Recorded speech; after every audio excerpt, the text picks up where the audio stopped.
प्रजनन चैप्टर का यह भाग है और यह प्रश्न होने जा रहा है बहुत ही शानदार और परीक्षा के लिए खास करके बात कर रहा हूं 2026 के परीक्षा और वो भी इंटरमीडिएट के बायोलॉजी विषय में शामिल होने वाले सभी अभ्यर्थियों के साथ ये मेरा सेशन जुड़ा हुआ है। इस सेशन में आप लोग का ये प्रश्न है जिस प्रश्न का नाम है बाह्य निषेचन। आइए बात करते हैं बाह्य निषेचन का। तो बाह्य निषेचन पर जो हम लोग सवाल खड़ा कर रहे हैं इस पर एक बेहतर ही भाग है बाह्य निषेचन का, और बाह्य निषेचन पर विशेष रूप से हम लोग को ध्यान रखना होगा। अब बाह्य निषेचन क्या है और इसकी यहाँ बात है कि हानि क्या हो सकती है। बाह्य निषेचन की हानि की बात कर रहा हूँ। तो सबसे पहले ये जानना है बाह्य निषेचन। तो शरीर से बाहर होने वाले निषेचन की क्रिया को बाह्य निषेचन कहेंगे। पर प्रश्न का आंसर तो इतना ही ना है कि शरीर से बाहर होने वाले निषेचन की क्रिया को बाह्य निषेचन कहेंगे। और वो कैसे? तो नर युग्मक शुक्राणु और मादा युग्मक अंडाणु जब शरीर से बाहर रिलीज हो जाता है तो बाहर तो माध्यम चाहिए ना, कि ऐसे ही हवा में छोड़ देंगे, माध्यम चाहिए और इसके लिए जलीय वातावरण होती है। और इस माध्यम में नर भाग और मादा भाग बाहर आ जाते हैं और यह क्रिया होती है मेढक और मछली में। और ये बात समझ में, क्योंकि मछली होते हैं तालाब में और तालाब में ही नर और मादा दोनों अपने अपने युग्मक को छोड़ देते हैं। पानी की धारा जब चलती है तो धारा के चलने से नर युग्मक और मादा युग्मक का संलयन हो जाता है और जब दोनों युग्मक मिल जाएंगे आपस में तो निषेचन हो जाता है। निषेचन के बाद का क्या स्थिति है? निषेचन के बाद जुगमनज बनता है और अंगुली नुमा रचना बनती है और आगे चलकर पूर्ण मछली का रूप ले लेता है। आई बात समझ में? तो इसे कहते हैं बाह्य निषेचन। साथ साथ इसकी हानि क्या होती है यदि आप बताइए। एक छोटा सा ही उदाहरण ले रहा हूँ कि आप यानी पढ़ने वाले जितने भी अभ्यर्थी हैं, आपको मैं उदाहरण देता हूँ कि घर से जन्म लेने वाले संतान को बाहर छोड़ दीजिएगा, वो बचेगा कि मरेगा? आई बात समझ में? प्लस यदि बताइए न मर पाएगा तो किसी ऐसे लोग को ध्यान पड़ेगा जो उस बच्चा को उठा करके और अपने घर लेकर चला जाएगा। यदि वो बच्चा को आप अवैध मानते हो या छोड़ देते हो तो दूसरे लोग उसका बताइए क्या करेंगे? दूसरे लोग उसको पालन पोषण करेंगे। तो इंसान में मानवीयता गुण है तो उसे पालन पोषण करेंगे, लेकिन मछली को कौन मानवीय गुण हो सकता है? मछली जो होगी वो बड़ी मछली होंगे, मगरमच्छ होंगे और भी जलीय जंतु होंगे जो उसको मार देने का काम करेगा। तो बाह्य निषेचन का सबसे बुरा जो हानि है ना कि अन्य जीवों के द्वारा उस पर शिकार कर लेने की स्थिति उत्पन्न होती है। और आइए इसी बात को हम नंबर बाई नंबर आपको शब्द बाई शब्द आप लोग का यह हम जानकारी देने जा रहे हैं। और इसीलिए तो आप लोग को कहता हूं कि सुरक्षित रहिए और बाह्य निषेचन के अलावे आप अंतः निषेचन मनुष्य हैं तो अंतः निषेचन पर ध्यान रखिए। यहाँ पर बात करते हैं कि निषेचन एक क्रिया है, अच्छी बात है, शरीर के बाहर होती है भी बात है। बाह्य निषेचन कहलाता है सफल बनाने के लिए नर तथा मादा युग्मक बड़ी संख्या में उत्पन्न करना पड़ता है। लेकिन इसमें पुरुष को भी बहुत ऊर्जा खर्च करना पड़ता है महोदय,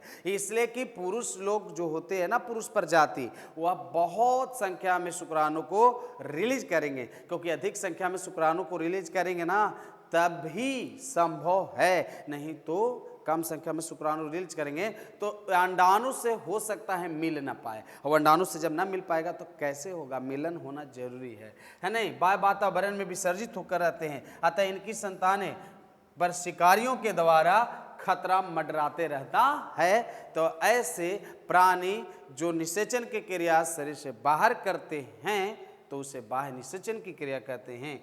अगला अच्छा प्रश्न और भी होने जा रहा है और उस अगले प्रश्न का नाम है क्या? तो देखिए, जनन क्या है? अच्छी बात। लैंगिक जनन से आप क्या समझते हैं? अच्छी बात है नहीं? जनन क्या है?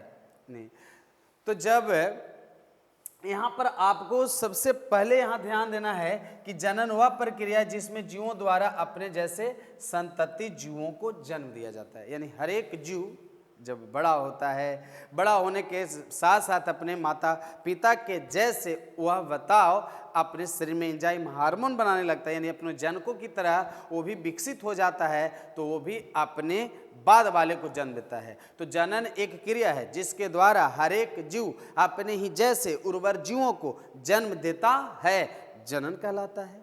अब रही बात लैंगिक जनन, तो लैंगिक जनन में आपको पता होना चाहिए कि नर जनक अलग और मादा जनक अलग होते हैं, यानी नर युग्मक जो बनता है वो अलग शरीर में और मादा युग्मक बनता है तो अलग शरीर में। तो जब दो तरह के युग्मक अलग अलग शरीर में बनेगा जिसमें नर अलग हों और मादा अलग हों और ये दोनों के माध्यम से जब जनन की क्रिया होगी तब इसी का नाम होगा लैंगिक जनन। और आप धैर्य बनाए रखें, लास्ट में ऑब्जेक्टिव भी मैं आप लोग को पढ़ाने जा रहा हूं। तो कैसे समझे आपने लैंगिक जनन को, यानी नर युग्मक शुक्राणु और मादा युग्मक अंडाणु जब आपस में मिलते हैं और चूंकि यह बनता है दो अलग अलग शरीर में जिसमें नर अलग हों और मादा अलग हो, तो इनके मिलन से जो होगी जनन की क्रिया उसका नाम लैंगिक होगा। लेकिन जिसमें युग्मक नहीं बनते हो जनन की क्रिया करे तो वो अलैंगिक होगा। बात समझ में आ रहा है ना। तो लैंगिक, अब आपको चुनना है और कमेंट करके बताना है कि मनुष्य में किस तरह की जनन होगी, लैंगिक या अलैंगिक, आपको बताना है। समझ में आ रही बात है, यानी मनुष्य में आपको कमेंट करके बताना है।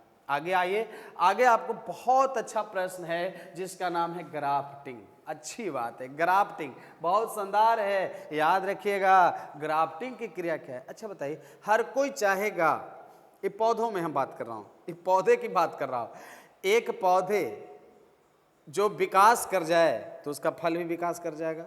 तो फल मिठास हो, पुष्ट हो और स्वस्थ हो। तो स्वस्थ हो, पुष्ट हो और विकसित फल हो। जिसके विकसित कहने का मतलब कि बताइए, अब क्योहड़ा के आकार का थोड़ी ना होगा। कहने का अर्थ है कि वह अच्छे से बीज को पोषण देकर बीज के अंदर में भ्रूण को डेवलप कर दिया हो ताकि उस गुठली को कहीं लगाए ना तो फिर उसका विकसित गाछ तैयार हो सके। इसके लिए विकसित उस फल को माना जाता है। तो उसके लिए क्या करना पड़ता है, एक गुण वाले पौधे के कलियों के साथ दूसरे पौधे के कलियों को जोड़ दिया जाता है। आई बात समझ में, यानी एक पौधे के कली के साथ दूसरे पौधे के कली को जोड़ दिया जाता है। किस लिए जोड़ा जाता है, फल बीज को विकसित और स्वस्थ बनाने के लिए और ज्यादा उत्पादन प्राप्त करने के लिए। तो पौधे के एक हिस्सा को उसके दूसरे हिस्सा के साथ जब जोड़ दिया जाता है उस तरह से कलम तैयार किया जाता है। आप परिभाषा याद रखिए ना, तो एक पौधे के हिस्सा के साथ दूसरे पौधे के हिस्सा को जोड़ दिया जाता है, तो जोड़ देने की इस क्रिया को ग्राफ्टिंग कहते हैं। और वो जानते हैं सच में वो दोनों जुड़ कर ना एक नया रूप लेता है और उसके माध्यम से नए फल एवं बीज का निर्माण होता है। आइए यहाँ पर बात करते हैं, ग्राफ्टिंग एक ऐसा तकनीक है जो दो भागों को जोड़ने का कार्य करता है। एक मूल तना और एक शाखा तंत्र जो अलग अलग पौधे का भाग होता है जिसे आपस में कलम बांधकर मिलाया जाता है। एक इसमें कंपोजिट पौधा तैयार होता है। इसका प्रयोग कैम्बियम युक्त लकड़ी वाले पौधे में होता है, यानी लकड़ी को भी यूज कई कामों में होता है, फलों का भी यूज, फूलों का भी यूज होता है। तो ग्राफ्टिंग में दो तरह के बताइए तना को कलम के माध्यम से जोड़ दिया जाता है और जोड़ने के बाद आप इसे गूगल भी करिएगा ग्राफ्टिंग लिखकर तो आपको बताइए स्क्रीन पर शो कर जाएगा ग्राफ्टिंग। हम छात्रों से आग्रह करेंगे कि ग्राफ्टिंग आप लिख करके सर्च करिएगा तो आपके मोबाइल पर आ जाएगा, गूगल करिएगा तो ठीक है ना, क्योंकि अभी हमें संक्षेप में बताना पड़ रहा है क्योंकि ज़्यादा से ज़्यादा प्रश्न को सोल्व करना है। आइए ऑब्जेक्टिव में आप लोग का मैं स्वागत करता हूँ। ऑब्जेक्टिव है आपको बनाने के लायक जनन की वह प्रक्रिया जिसमें जीव अपने समान नए जीव उत्पन्न करते हैं क्या कहलाता है, तो यह बताइए जनन कहलाता है। इसी के साथ साथ आपका अगला प्रश्न है,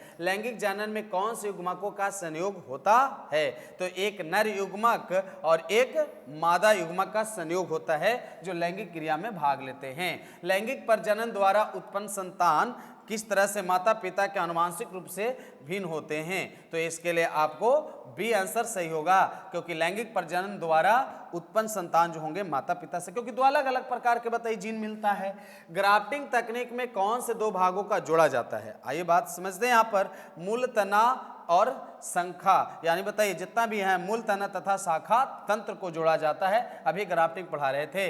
ग्राफ्टिंग तकनीक प्राय किन पौधों में की जाती है, तो यहाँ हो गया लकड़ीदार पौधों में किया जाता है। अब बताइए इसमें पत्तेदार में करिएगा, है संभव नहीं ना, पत्तेदार में करिएगा, फूल देने वाला खाली फूल उसमें दिख रहा हो, तो लकड़ीदार में किया जाता है जिसमें लकड़ियाँ हो टहनियाँ हो उसमें यह क्रिया किया जाता है। बात समझ में आ रहा है। इस तरह से आप सब लोग को समझना होगा कि फूलों में इस तरह का स्थितियां उत्पन्न होती है और इस तरह से आपको ऑब्जेक्टिव में आप लोग का विशेष और सब्जेक्टिव में विशेष आप लोग का सुविधा मिलते रहे। हम आप लोग के से बराबर जुड़ते रहूँगा और कुछ ही यानी दिनों के बाद जो हमारा टॉपिक चलेगा महामैराथन चलेगा, जिसमें बहुत ज़्यादा प्रश्नों का समाधान भी करेंगे। तो आज का जो सेशन में आप जुड़े हैं बिल्कुल प्रश्नों का आंसर याद कर लीजिएगा, एग्जाम में आपको सुविधा मिलेगी। फिर मिलेंगे नए वीडियो के साथ, इतना ही, धन्यवाद।